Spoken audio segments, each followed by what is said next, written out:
Dankie Breyton. Ja, is maklik om iemand te hê aan die kant wat kan praat. Charles pulled me in. Son, what do you want to do next year? I can become a tractor driver. I'll be happy. Sundays in the church, the Dumini will always talk about Yesterday's game. yesterday's game. You know, It's called almost get upset with the way a colored guy chirps because it's so It's so funny. Even if he embarrasses you. at some point we had to box each other, you know. Yeah. And I had to box against Derek Olcott. I hit him on a spot where he almost passed out.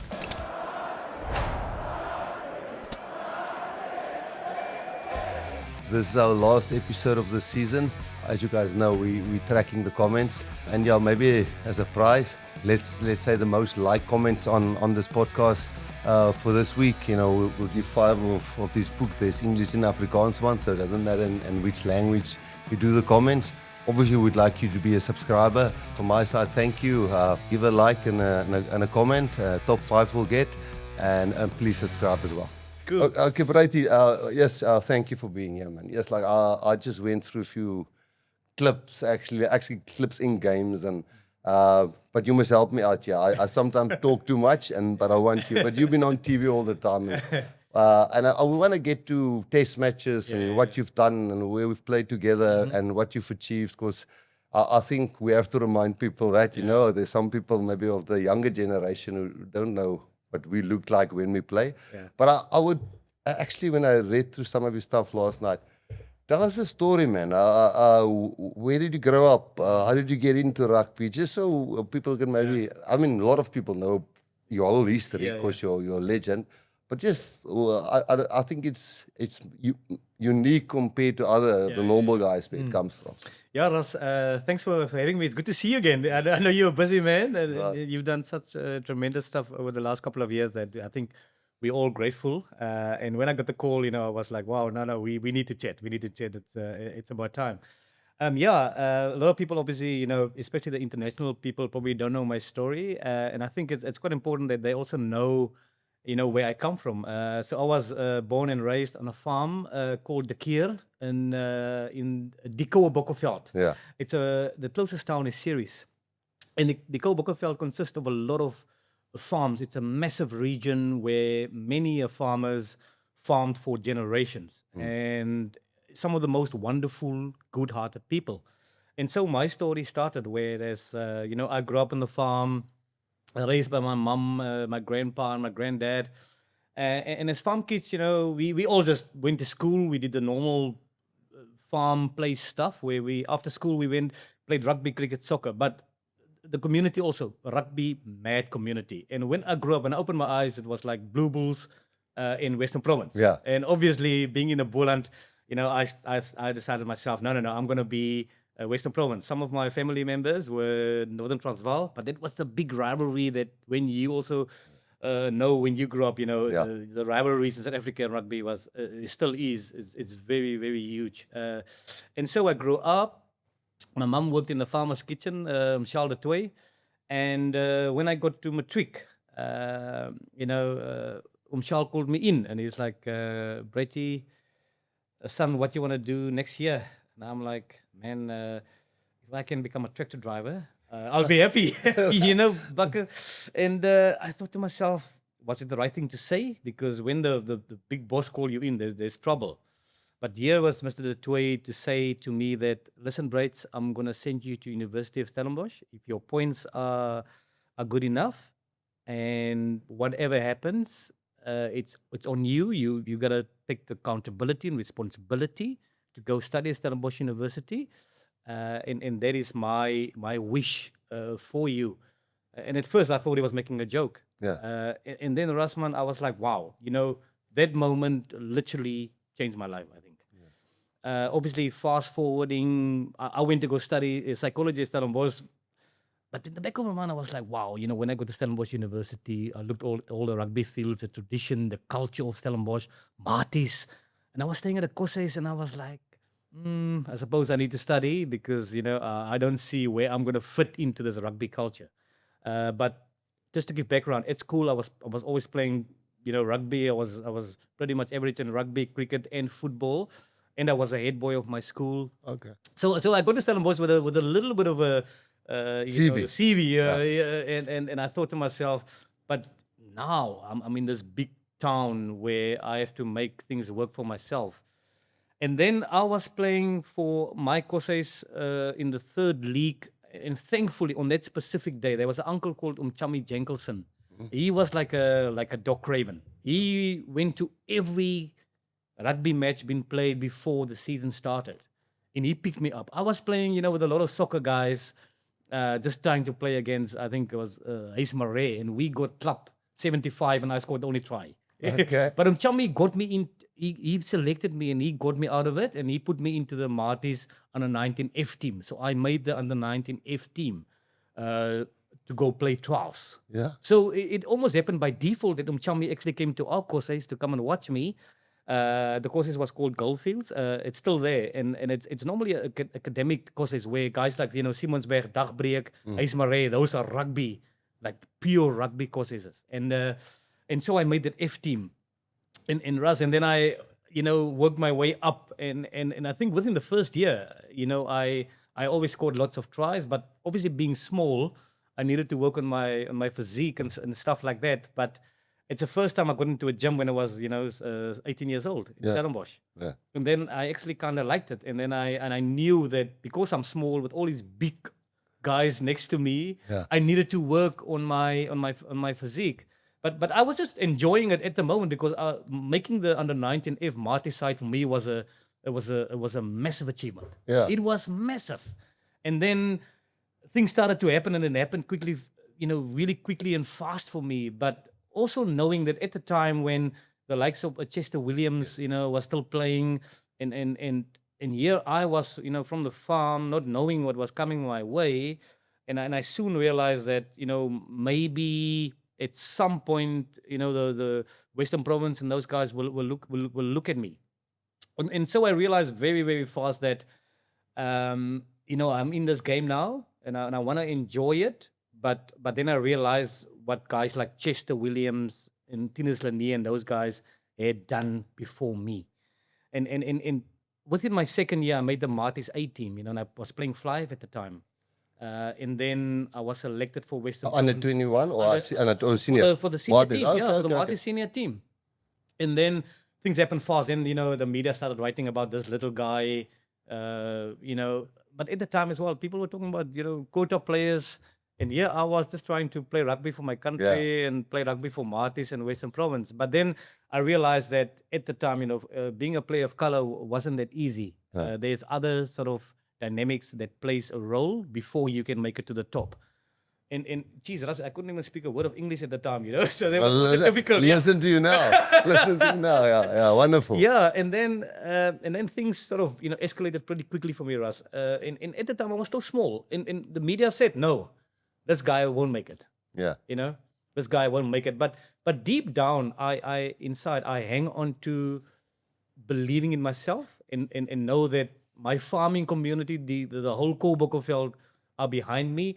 And not to prove a point, but just to be the best version of myself and create a better life for myself, to inspire those kids from the farm to say that, hey, Breyty is busy with something special, we can also do it. Because where we come from, obviously there's a lot of poverty, and the farmers try their best to make life better for the farming communities. And today it's unbelievable.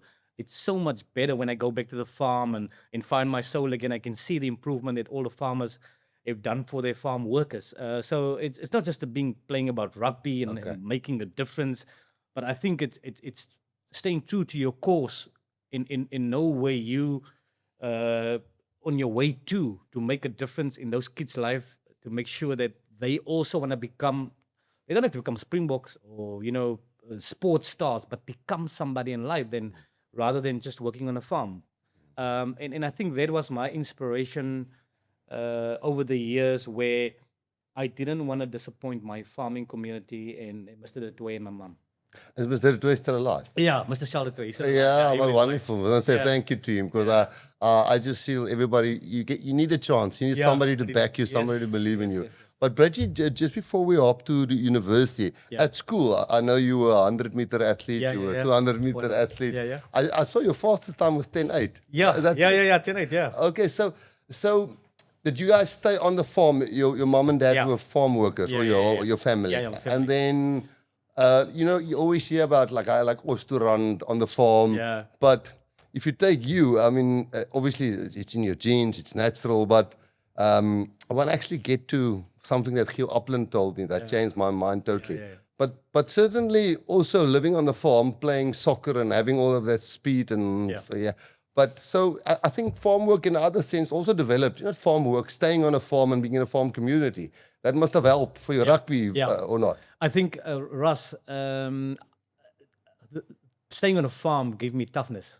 Yeah. I mean, I was small, so against all odds, I had to fight all these big men, on a rugby field, and obviously trying to get to the top. It wasn't easy. So even when I got to Stellenbosch University, when I had to tackle these big guys, I knew that I had to work on my physique to be stronger, to be able to take those hits and those physical confrontations. But as farm boys, Russ, on a Sunday after church, there were 20 of us. We went to the mountains. We went hiking. We went to look for snakes and kogelmanners. I don't know what the English word is. I don't think there is English. we went to go chase the snakes and kogelmanners, and we try and chase them. I mean, that toughness you can't explain to people by growing up on a farm how tough you can get, because sometimes it's about survival. It's about making sure that what you're eating next week, because sometimes when the family's not there, you need to survive on your own. And so we went fishing, we went swimming in the dams. So we did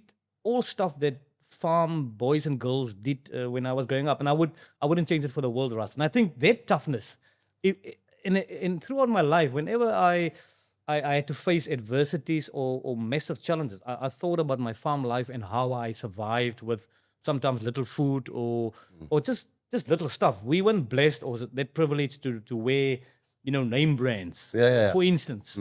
So we were happy with the little that we had, because sometimes the farming communities as well, Tani Sunny will give sugar to Tani Seta and vice versa. So it's a very loving community where the farm community look after each other. And when the farm team, Rassie, I remember my farm team was called Lovedales. When they played on a Saturday against another farm, I mean, the whole farming community go and scream and go crazy. It was like a highlight of the week for them. And that to me was beautiful. And it's those little moments, I think, that also prep you for the world out there as a farm boy. I was really privileged, being sponsored by Mr. Latoya, or been given the opportunity to go further in life. But I think that toughness of having to survive at times in the most difficult ways or crucial ways made you tough. So I was never really scared of big guys, But I mean, at the end of the day, it's you that almost like create your own destiny, and don't let it don't let people detract you from getting to your end goal. And you certainly had to do that until a very deep part in your career. Yes, that tag was always there. Yes. Tell me, interesting, if you grew up on the farm, when was the first time, can you remember, when you wear boots, rugby talks? Or was it at school or high school? Can you remember or not? Yeah, Russ, it was the first time it was in, these days, I mean, these days it's grades. I mean, those days it was, I think, standard 8. I managed to get a pair of boots. And before that, again, we had a school where we didn't even have grass on the field. It was grond, sand. So we had to play on the sand. So it was standard 8 when I finally got a pair of boots with the help of Mr. Detoy as well. Because it wasn't always difficult. Some boys had boots and some had to play barefoot. So. But I think the love for the sport, and especially rugby, even now when you go to the Bokkenveld, rugby is absolutely, people love it. It's almost like religion, like people really, Sundays in the church, the Dominee will always talk about yesterday's game. Yesterday's game, Western Province won or the Bulls won. So it is such an integral part of the farming community, and that's what I appreciate as well. But having said that, my first pair of boots are going to stand at 8. And I tell you, Russ, every time after training or after playing a game, I go and I polish them, put them underneath my bed. And I mean, that's a beauty. And I'm so glad actually today where, later in life, I got sponsored by all these name brands and I was so privileged. And every time, even up till my last game, I still polish because, you can't have going out on a field and have dirty boots. Also, that is almost like a superstitious thing. I have to polish it myself. Breyty, but so you didn't play Craven Week, or did you? No, Russ. Unfortunately, because of we are a little bit isolated in the Bokkerveld. In fact, one day you must come to me to the farm. Let's go have a coffee with the Tannies. Yeah. They'd love to have you there. Your mum was, My mum was Sita, my mum was Seta, yeah, Seta, Tannie Seta, yeah. She would have made you good biryani. I took Tox and Alinda one day to the farm, and he ate 5 plates of biryani of Tannie Seta. Okay. You can ask him when you see him again. I'll go. But yeah, Ras, I tell you, man, the background. I think everybody's got a background, and that's why it was so beautiful when I also watched, intensely the Race to Sun, how you guys brought out the beautiful stories of some of your team players in the team. And I think sometimes, it's easy for people to show fingers and have perceptions of people. But I think once people tell their stories, you have a different view of that person. And I think as South Africans, we are quick to jump on bandwagons and go with the masses. But I think first of all, my lesson would be, or my advice would be, first take a step back, see where this guy's from, and why he's doing that. I'm always one believer that you don't just form opinions or perceptions of people. First, get the person's story and understand why he acts in a way that he does. But it is very true. I watched last night, and look, I think it's a common thing that if you're part of a certain community, you want to see those people doing well. And sometimes when some of you people are not representative or they don't make a team, it's like when Western Province do well and there's not enough Western Province players in the Springbok team, or you're from a town like the Spats and nobody makes the Eastern Province team. I was watching last night the highlights of like the 100 meters and the way we won gold in both.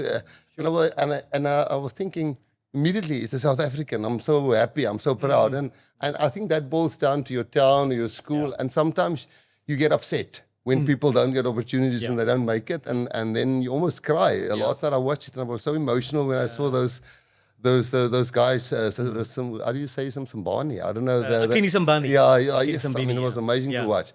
But taking it from there, okay, so you didn't play Craven Week. I think sometimes people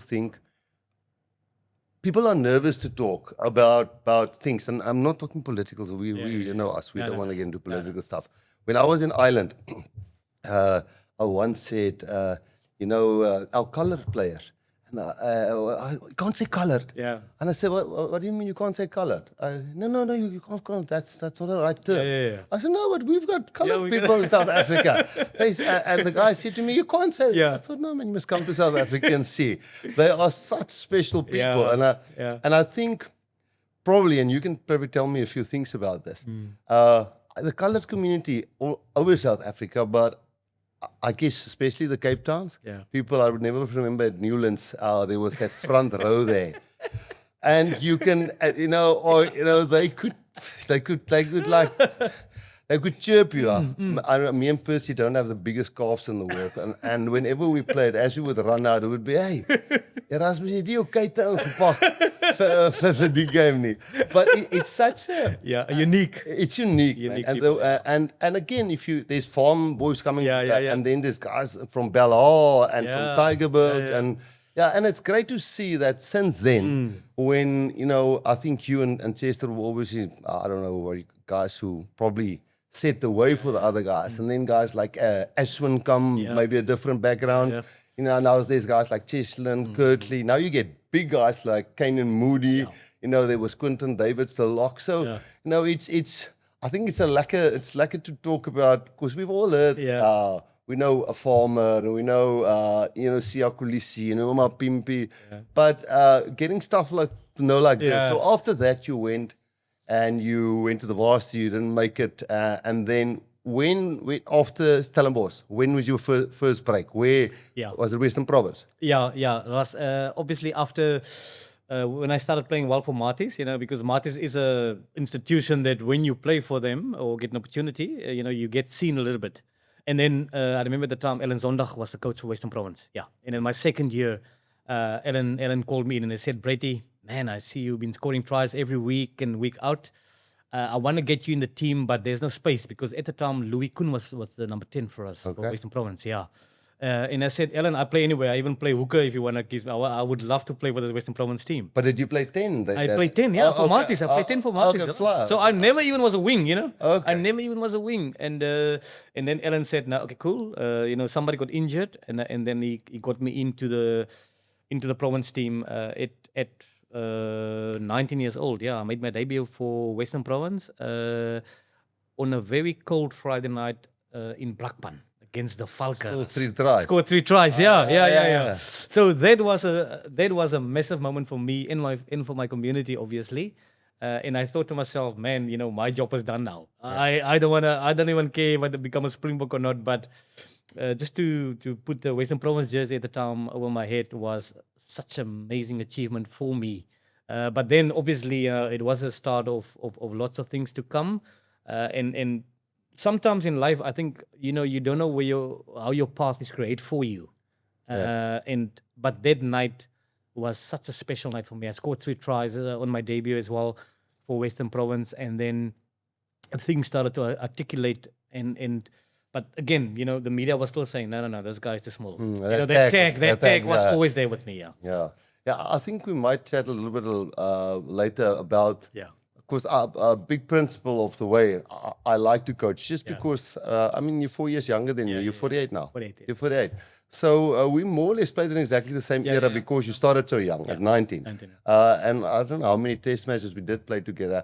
But there's certainly, because of, people would say, there was quotas. People called it. Yeah. And I just realized through those years that calling a guy a quota, nobody wins. Yeah. Because the white boy feels, I'm left out because of quota. Yeah. And the player of color feel I'm in there because I'm a quota. Yeah. So it was, for me, probably the wording was, and it's such a bad thing. You always, you played 64 test matches. And some people at 50 test matches still called you a quota player, but you've scored 20 tries. Yeah. So true, Russ. And I think that's a stigma that unfortunately I had to dealt with throughout my career. Yeah. And I said to somebody, like, when that word started, whoever created that word, that person should be we should ban him from the country. But unfortunately, it became a word where I think it was an easy way out for a lot of people.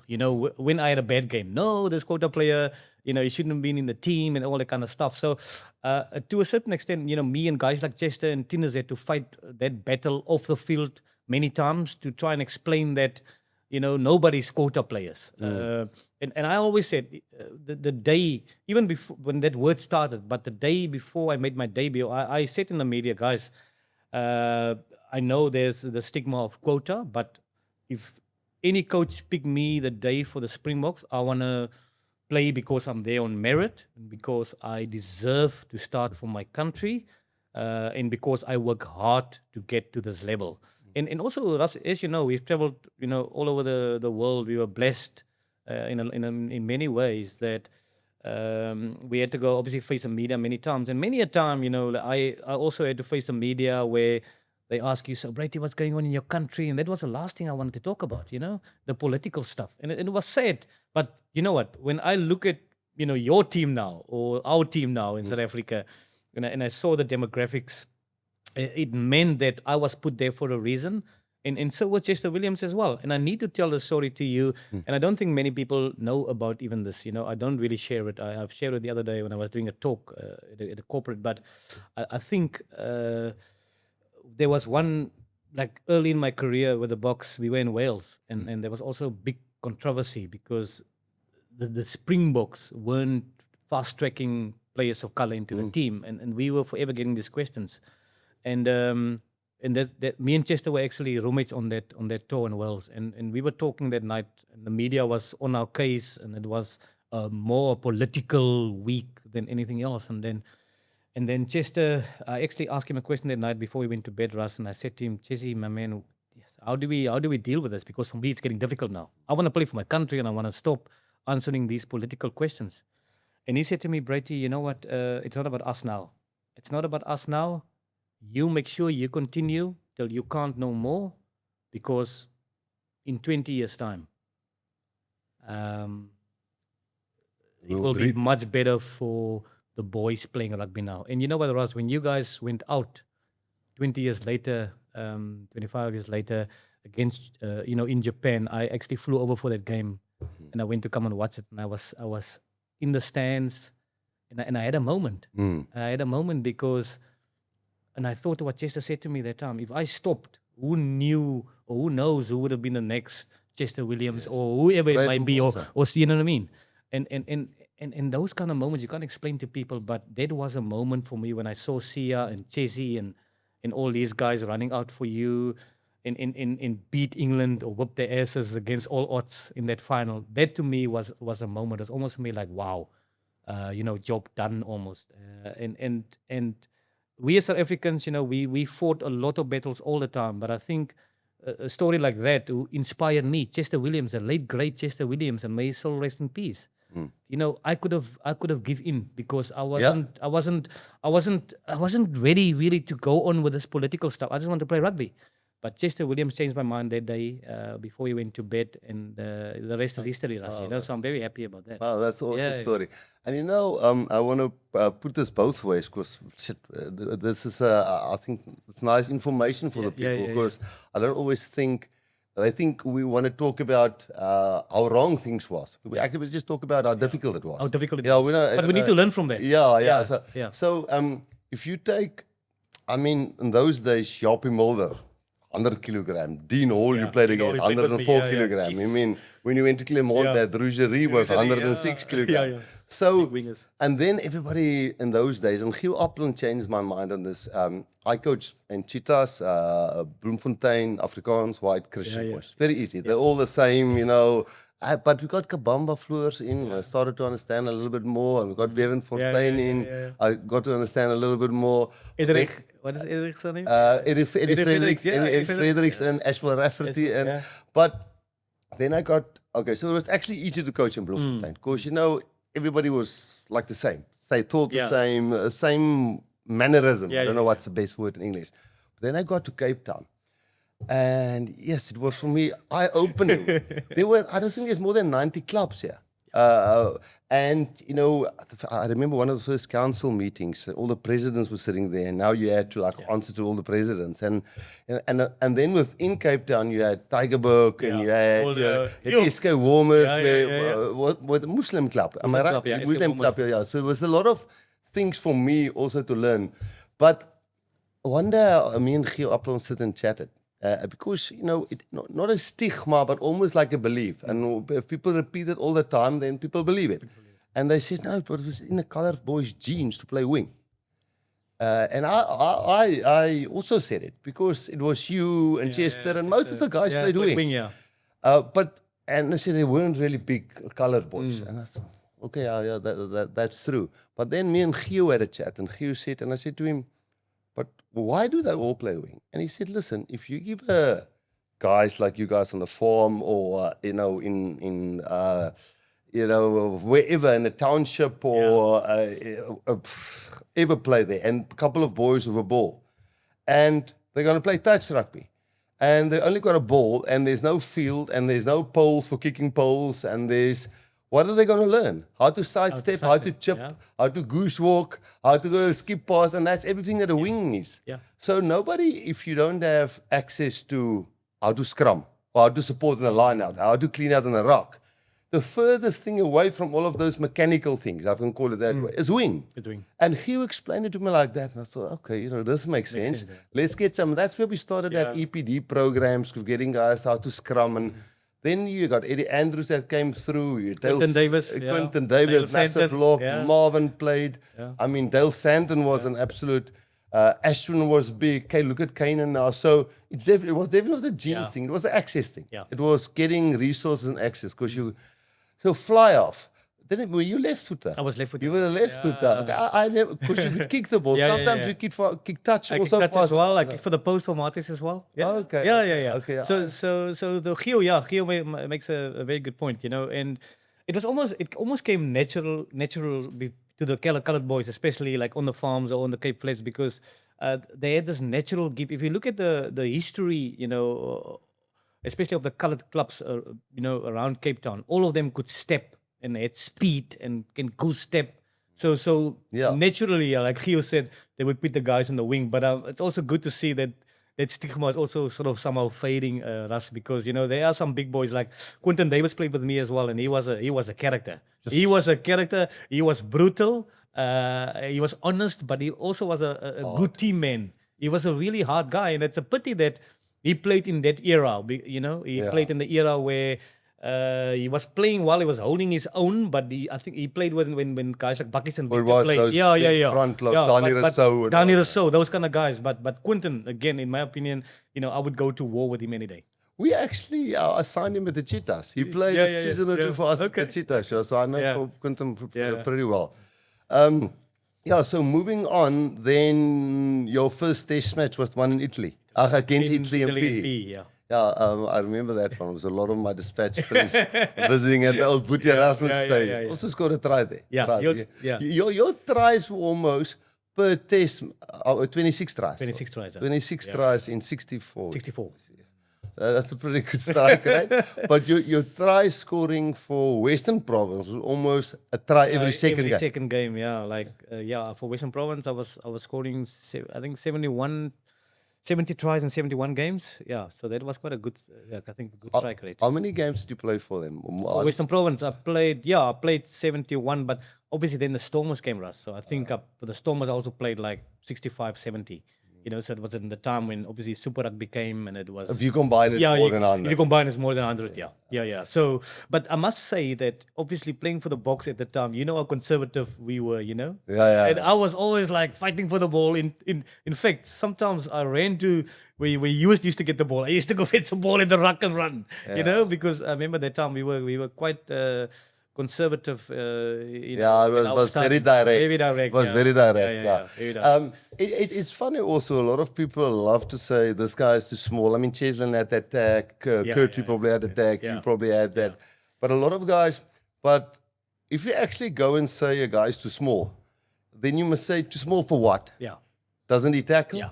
Or can't he get over that vantage line? Because Cheslin, you've seen Cheslin. He bumps guys, he steps guys, he stands his ground on defense. Kirtley does the same. So that was also something, because it was almost an easy thing to say. And even, I'm talking small white boys as well. A guy that was small was playing number 9. End of the story. You don't play other position.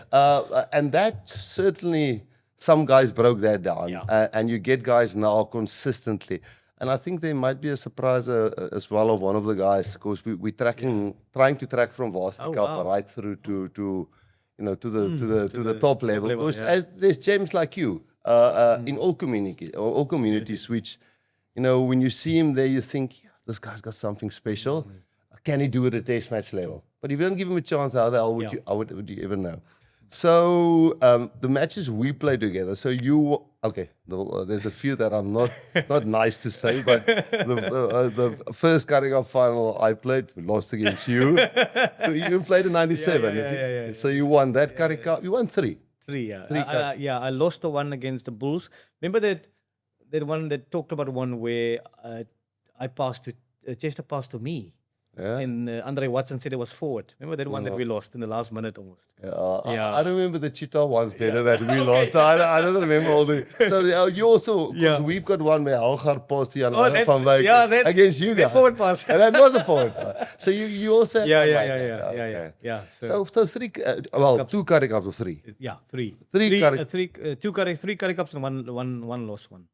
Yes, like that's amazing. But I mean, those days, Ras, how tough it was to win a Currie Cup? No, it was. I mean, how Nas Botha won 9 Currie Cups, it's beyond me. It is absolute. Even guys like Burger Geldenhuys like 11 Currie Cups finals. It's and there was this golden era of Western Province where they won 4 in a row. 5 in a row, Rob Lowe and those guys there. But actually, there's I think if Nas is keen one day, we must have Nas also on this podcast. From 18 years on. But I mean, we'll get to that. So, but Springbok coaches, I know which Springbok coaches did you play? Yeah.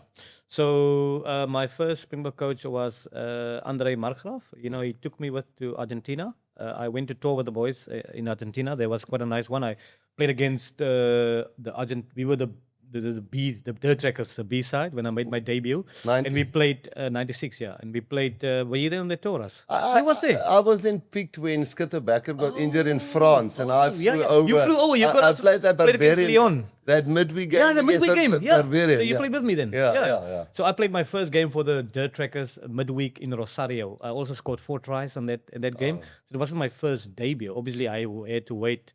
And then after Andre Markgraaf, Nick Mallet came. Okay. Yeah, and Nick eventually picked me. Yes, I had to wait long, man. Nick made me fucking carry bags for 2 years, Ras. You know how difficult it is. You see it is hard, because Nick also, I think Nick liked the bigger guys as well. But I was scoring tries in Super Rugby, so, the pressure was mounting onto him, Yeah. So So was the wings then that you competed? Jack it was Small? good wings. It was Peter Rousseau, Stefan Teblans. I mean, it was good wings. It was good wings. Justin Swart was there as well. Percy, Flecky, that era. But I mean, but sometimes how frustrating it can get when you have to just talk with the boys. You don't get a chance. To hold tackle backs. No, it's tough. And some of the guys still have to do it now. I'm thinking guys like Jean-Luc Dupree and those guys. They've probably toured and been in camp for so much. But the guys who hang in, they make it eventually. And 64 test matches later, it's worth the wait. So, but as a Springbok, you won a Tri-Nations? Tri-Nations with Jake White, in 2004. But obviously before after Nick, Rudolf Strali came. Okay. And you went through Kamstalraad and Ras. Okay, we're not going to talk about that. Thank you. Because you went through that. It was tough. It was tough. I can believe it was tough. But again, I think I don't mind speaking about the difficulties or difficult times, because I think I always say if we can learn from something like that, where shame. I mean, just quickly, go. I had to. Well, I won't traumatize people with what we've done there. Most people know what happened and all that kind of stuff. But I mean, at some point we had to box each other, Yeah. And I had to box against Derek Hoogaard. And I mean, Rassie coming from a farm, my man. We know how to quake apples, And shame. And thankfully, when me and Derek fought, I hit him on a spot where he almost passed out. And then they stopped it. So the other guys were spared by hitting each other, I'm sure Rudolf won't mind me telling this. But again, we need to learn from those kind of stuff. And needless to say, we went to the World Cup in 2003 in Australia. And geez, Russ, the team was so split, There were cliques. The morale was low. It was Quinton and Gio, Gio Cronje as well had a mishap before. It was just a mess. So we need to tell these things because people must learn from it and we don't make the same mistakes. No, not true. I had a funny story. I don't know if it's true. I know Louis Kuhn very well. I mean, we played with Louis Kuhn. He worked at SA Rugby, star performance manager there. Yes, hard work. And as a professional rugby player, I mean, there was probably not a guy that worked hard on his kicking game and passing and everything. But you must tell me if this is true, and I'm not even allowed to say this. Apparently, him and Daniel Rousseau had to box in the thing. You don't have to answer this, but Louis, very reserved guy. Prom and proper good guy. I mean, I see his light is also doing well in rugby now. Fantastic, and so I think Donnie Rousseau and they didn't know how they're really going to box in this thing. And apparently Donnie, and all that Louis said, when he hit him on the, I said, it's off. I said, it's off. When is off? I can confirm. That's it. Okay. But this the heavyweight battle was between Tinus and Werner Greef. Tinus Delford, Jeez, that was a heavyweight battle, man. That's because guys were starting slow. There's two tough guys. And then Dolphy said, No, boys. No. We can't have this. We're not gonna win a World Cup like this. And then it was like, oh my word, there's trouble coming, Yeah. So, Breyton, Tinus Delford probably wasn't operated, but he was probably one of the most underrated fullbacks and wings I played with in my whole career. That guy was. Agree. He was tough as nails, Yes, he was so and tough. for a big guy, guys sidestep and hand off. I see he's a pundit now. He's a pundit now, abroad from Sky or BBC. I'm not 100% sure. So you had to, those were the size guys. The size guys who had to compete. Okay, so we passed Kamstalraad, and then you played 2003, where you played at the World Cup. Yeah, we played the World Cup. Okay. Against Georgia, that's when Skalkberger made his debut in the Georgia game. That's when but again we literally lost in the quarters against New Zealand. New Zealand played us. I didn't play that game, but I mean they played us off the park.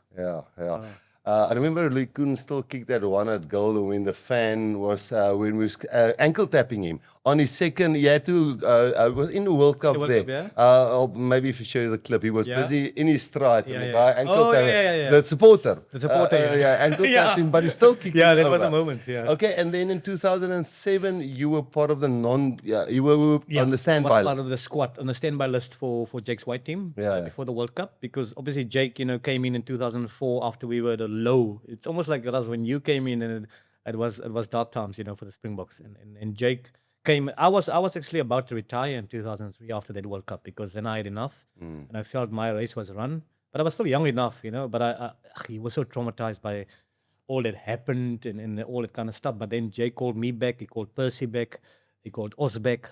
And then that's when the new almost generation started, with Jake, when he turned things around. And we played, I remember that 2004 in Bloem, we played, the 2004 against Ireland. Yeah, yeah. Nobody gave us a chance, and we clapped them in Bloemfontein. That's You also Tri Nations was 2004, didn't you win the Tri? Yeah, we won it. Jake, We won it, yeah. Oh, Jake did. Yeah. I mean, what Jake did also to turn that team around. Yeah.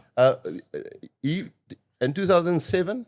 In 2007, yeah, obviously, Jake then decided to take almost like I would say a B side to the Tri Nations, because it was obviously, I think the year before it was very tough for us.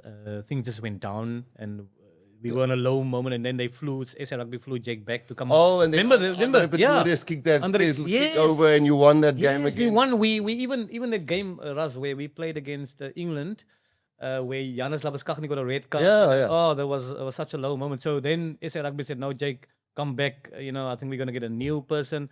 And then Jake went back and he presented, and then thankfully they kept Jake. And obviously, the next year, and he did fantastic. they You did a guys fantastic job. Yeah, but that tour before the World Cup, Jake phoned me. He said, "Breyton, man, I'm so sad. I want to take you to the World Cup, but this and that." Okay. Yeah. But you've achieved Yeah. I achieved a hell of a lot, yeah, so You had very grateful. You had a good run. Yeah. So when did you retire? I retired in 2007, Russ. Yeah, literally just before the World Cup, because I was hoping, I was hoping that Jake would include me, because I was part of that team from 2004 to 2007. But I obviously was one of the standby guys and didn't make it. But again, I made peace that my race was done, and I did enough, to contribute in my small way to this wonderful badge, which is a Springbok, and I was at ease with it, So no regrets, and I supported the team when they went to World Cup. Yeah, but in 1999 we Yeah, had to go to 1990. World Cup. Yeah, we played 1990. together there Yes, at World Cup. yeah. We lost against yeah. Australia, Yeah. and then we played the New Zealand. And as we said, I mean, we beat them in the third and fourth place playoff. So no, you had a good run, and had a good good chance eventually, and that's probably the message to everybody, man. People sometimes think. A Afrikaans guy not being able to speak English, or a guy that doesn't know how to work a laptop, or a player doesn't know how to, doesn't understand a game plan, or this guy's coming from a community where, he's shy, or his personality is just formed through the culture where he grow up. Yeah. And I think the message is to Afrikaans, Engels, Christian, Muslim, colored, black, white boy, is listen, you're going to go through times where you feel uncomfortable. And our thing is probably our coaching style, if I can call it that way. That sounds grand. Our coaching way is nobody wants to be embarrassed, man. True. If you always look after what you say to a player, if he's not good enough, you don't have to embarrass him. Tell him what to work on, and you don't have to explain it. And I sometimes think, we're announcing Springbok squads now this week. Sometimes people feel you must phone every single player, but it's not a right to be a Springbok. Absolutely. But certainly when you single out somebody, you don't have to embarrass him and say X, Y, Z about the guy. You can quietly tell the guy if he really wants to know, if he wants to get better. Interesting thing. A guy asked me the other day, and I want your opinion about this, and I don't know how to maybe say this the right way, and maybe I'm going a little bit off what we were talking about. You get players who can do unbelievable things, like Cheslin, like you, there's so many, Chessie, Os, Rand, Malcolm Marx, they can do things that other players can't do. And then everybody think that guys, and I'm not talking about the guys I just mentioned, I'm just giving examples. So they can do something and they score 4 tries in a game or 3 tries in a game. Never say this guy must be a Springbok. But then people, there's two things.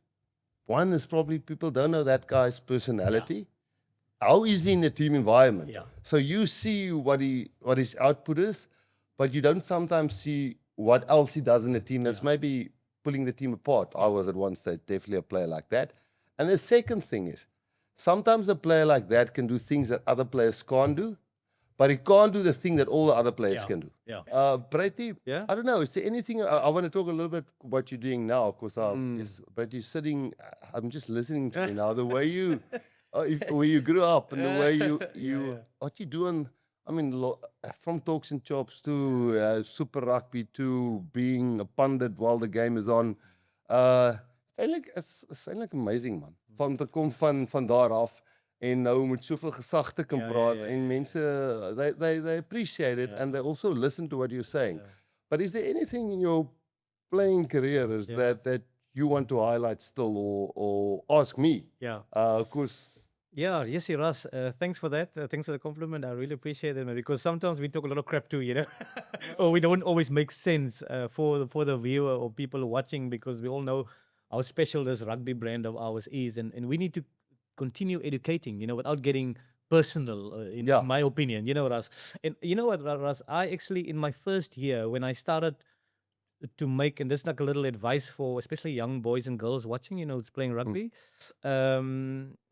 When I was starting to find my feet, it was really difficult at the time, because all those reasons we've mentioned early on, and we gave examples. But you know, one of my teachers at the school, when I went after my first year, I was just like, wow, I was in awe, and people now all of a sudden, you know, they stop you for photos and autographs and that kind of stuff. But when I went to the farm, and this one teacher came to me, and we had a braai with the whole community, you know, and me and him had a quiet chat, and I was always looking up to him, Mr. Hanse. Unfortunately, he's not there today anymore as well. And he said to me, Breyty, you know what, son, I've seen you. And he was one of those tough teachers, you know, almost like a principal. And he said to me, listen, Breyt, you know, we see you doing well, and we're so appreciative of what you're doing for yourself and to the community, but you have the talent. But if you don't work hard, you won't become anything in life. And that day, actually, Russ, I took that away, and I want with me throughout my career. So what I'm trying to say is, when talent and hard work meets, it becomes a very stabilizing thing for yourself. You won't just survive on talent alone. Like you said, people like Malcolm Marx, people like Ibn Etzebeth, those kind of guys, they work hard and people don't see.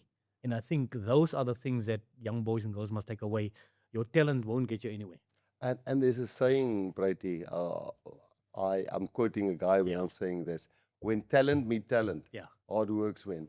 Also, you know, so there's talent versus talent. You know, hard work eventually win. You know, so and sometimes these guys with less talent that works harder, that gets further eventually. Yeah. So then you went to the France, and you finished your last game 2007. You never played after that again. No, I never played after that again. I must say the time in France as well, Russ, was very interesting. You know, the French got a different way of doing stuff, you know, like the culture. But I think also it's good for young boys and girls to go and experience that, you know. You become a different person, because now you see other cultures, how they're operating.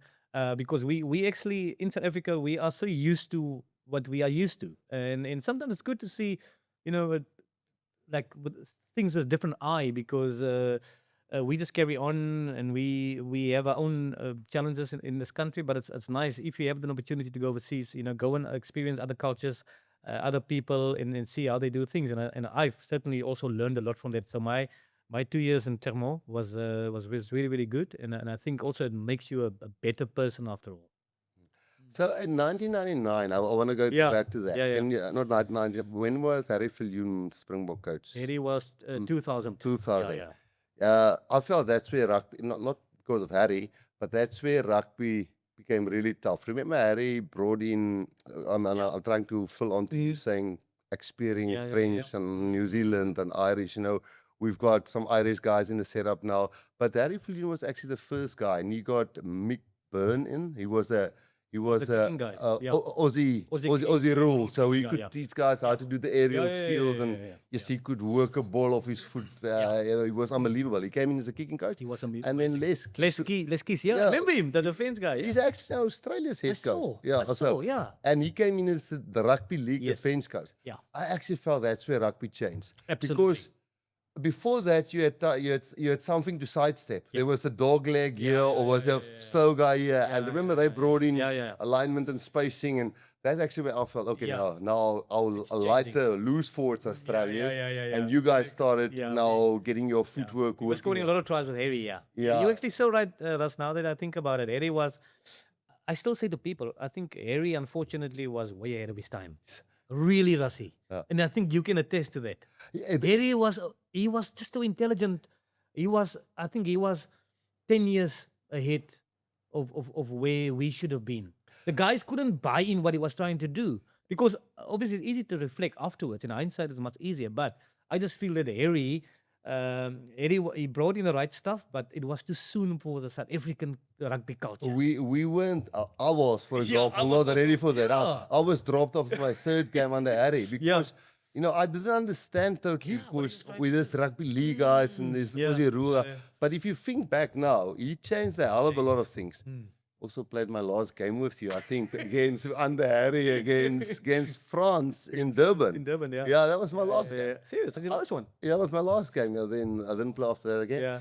And I also played the other game, which I'm proud that I played for the Box then. But my only game as captain. Yeah. Because there wasn't another captain left to make captain. No ways. We lost 32-6 against Australia in Brisbane. You remember that one? I remember that one, yeah. Jeez, that was actually a low blow for us, eh? Yeah. I remember that night also in the changing room when there was silence. Yeah, I know. That was... Yeah. No, we're losing a Springbok jersey, you know. That's one of the... So then after that, you doing what you're doing currently. And I'm not sure we can... If the guys want us to maybe... have a little bit more rugby chat. Brady going to sit there on TV. I was there in 2007. I was with Jake and those guys before they started. I was Eddie Jones took over from me. I was Jake's technical guy, whatever. 3 or 4 or 5 weeks with the guys, and then they went to the World Cup 2007, and then I was what do you call the pundit? On TV, and I had to sit and and me and Guy Kebbel were the guys on Supersport. Yeah. And you did 4 World Cup games a day, and so we would watch the game, and then how does it work now? Of course, in those days, me and Guy watched the first 15 minutes, and then Guy said, "No, let's go to the canteen." And then we'll go to the canteen and we'll come back, cool drink and eat a pie or whatever. And then 10 minutes before halftime, we'll put the highlights on quickly. And then we'll have to talk halftime and we'll have to talk after the game. And we got the giggles once that user said to us, "Listen, you guys are not good enough for this." And we didn't do it. But how does it work now? I mean, during a game, Russ. Study do you have to do? How does I mean, I'm talking from my personal experience, Russ. These days, it's obviously very different, you know, because now, I don't know if you've seen, you know, we use a tablet as well. Yes. So now, number one, now everybody needs to watch the game all the time. We all watch it together in a room, and we talk about how the storyline of the game is going. For instance, you know, you guys play against New Zealand, and we saw that Malcolm Marx were absolutely good at the breakdown. You know, I will make a note, you know, get clips of Malcolm. Cheston Colby, again, you know, he's really good in, you know, cutting on the fence, cutting the last man off, you know, when you guys do rush the fence. Yeah. So that kind of stuff. So myself as well, I don't want to always show people tries. I want to show the guys who made a difference why the Boks are ahead at halftime.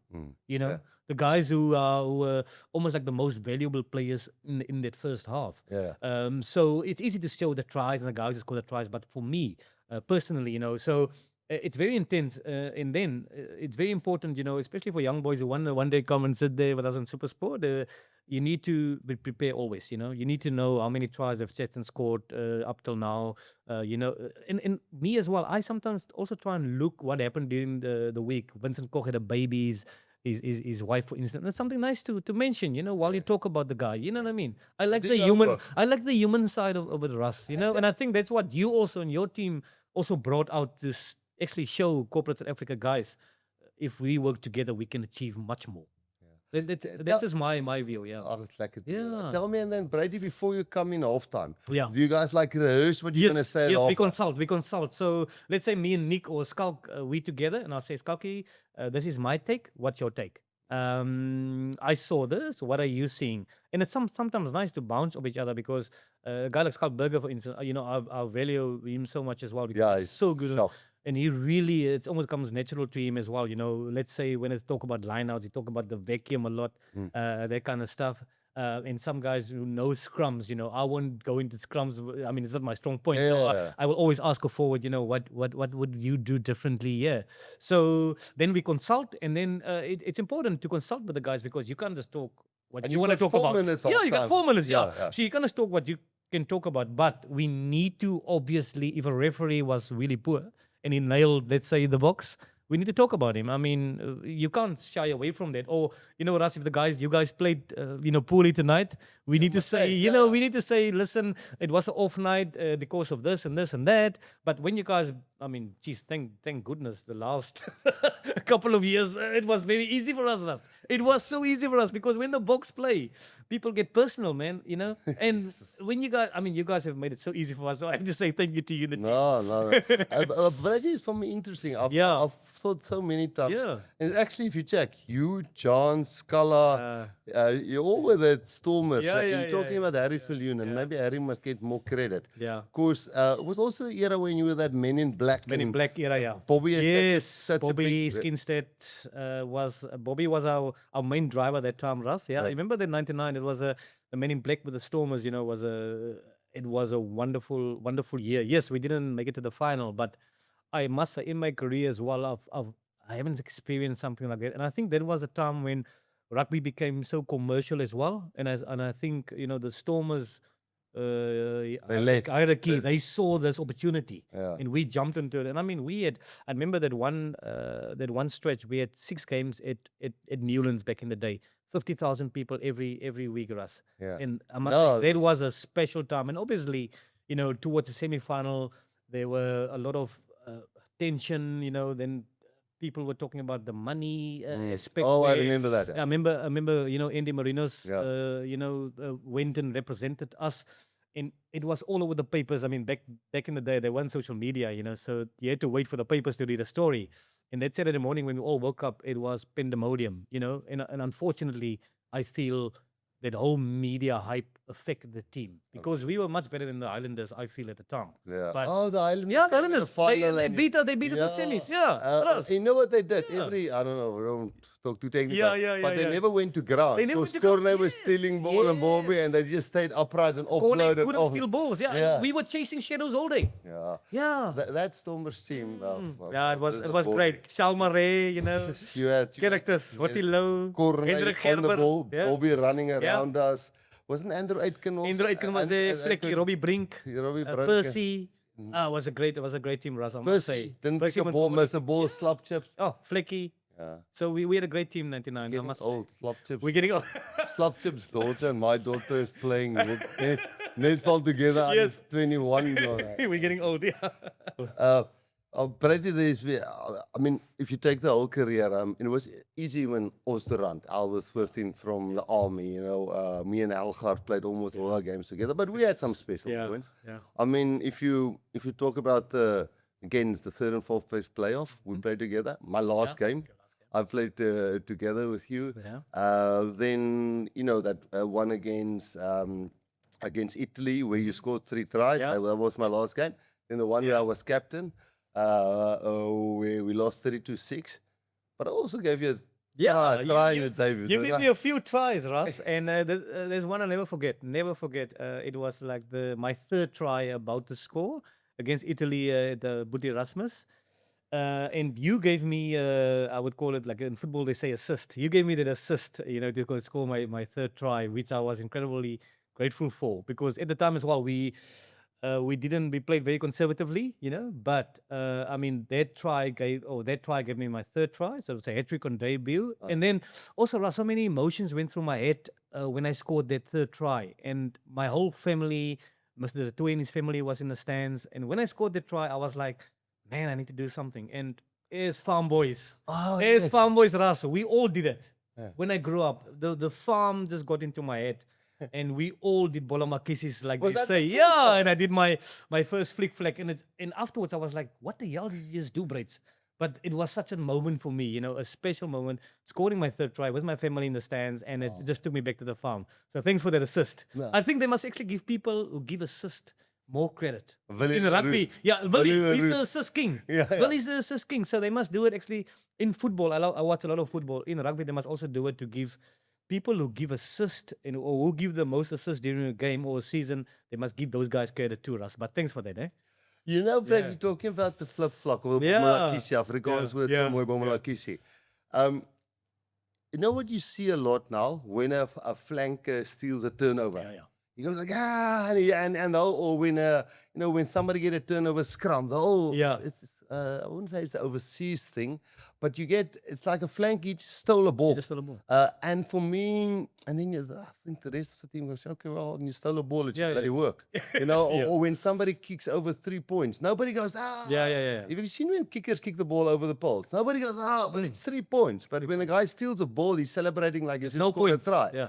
And I think when a try scored, I remember Philip Burger. Yeah. Philip Burger Winger. used to dive Yeah. like that, and then I'll get wimmies for me on a Monday morning. Tell this guy to stop being windgat. Yeah. But I feel it's not a plastic thing Yeah. that influence the team. Yes. And you go back on task. Listen, man, Leave it's a it. moment of joy. Leave it, a moment of joy. I hate these other celebrations of things that doesn't give you points. True. And it's a bit of plastic. For me, that never bothered me. That was a way to say I'm happy, man. Yeah. It's lekker. Yes, it's lekker. Yeah. It's personal. Yeah. As long as it's personal, because I think where we miss the trick is where people make celebrations of other stars. Yeah. I like it, if it's personal, Russ. Yeah. Like a Philip Burger who used to die. Yeah, I You know loved what I it. mean? It's nice. It's unique, and he did it for a reason, obviously. So I like the unique and personal celebrations. Nothing wrong with that. Tell me, and can you still do it? Russ, I might pull a hamstring now because not When so is young the anymore. last time you do it? The last time I did it actually on a golf course in Swaziland when I made an eagle. You don't often make an eagle. Okay, happiness again. Yeah. So, and that's like 15 years after I retired. And I said to the people, guys, just hang on. I went, doom, and I did my bola makisi. And that was the last time, Russ. So please don't ask me to do it now. Okay, fantastic. And the last thing from Yes. my side, and I don't know if you've got something, Brady. Yeah. I think, well, when people must never see this as a political thing. I'm talking about people, the era to move word. They say mind each other. I listen to Dion Davis. I want to get him also on the podcast. yeah. And Dion tells me about, again, your story is from farm.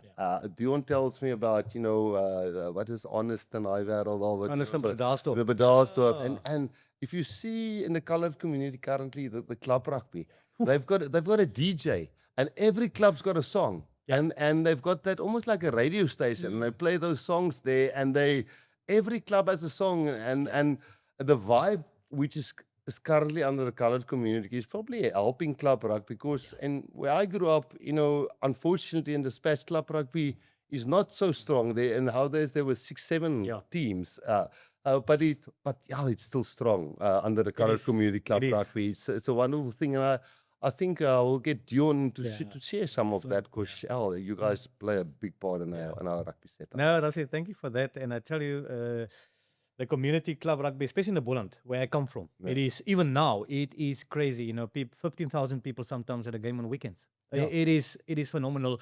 And may that long continue, because that's what the aunties and uncles like. They want to go and shout for their kids and their cousins and the uncle. And it's almost like a party vibe when you go to any of these Boland towns on a Saturday. It really is phenomenal, and may that long continue, hopefully. But just finally, Russ, from my side, I just want to say, as the chairman of the Little Men, thank you for picking guys like Cheslin.